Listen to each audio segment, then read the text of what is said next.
কেন বলছিস সকাল সকাল কোথাও যাবি না?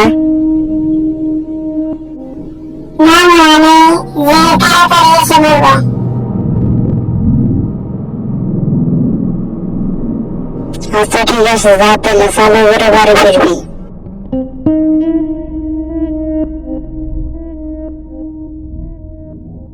টুম্পা মায়ের কথা শুনে টুম্পা সেখান থেকে চলে যায়।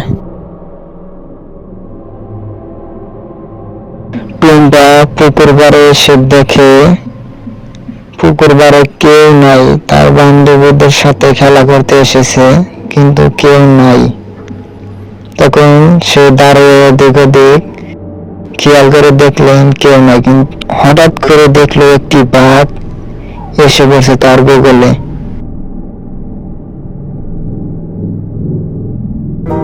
এইটা তো দেখছি বাঘ। টুম্পা এই কথা বলার সাথে সাথে বাঘটি তার উপরে ঝাঁপিয়ে পড়ল।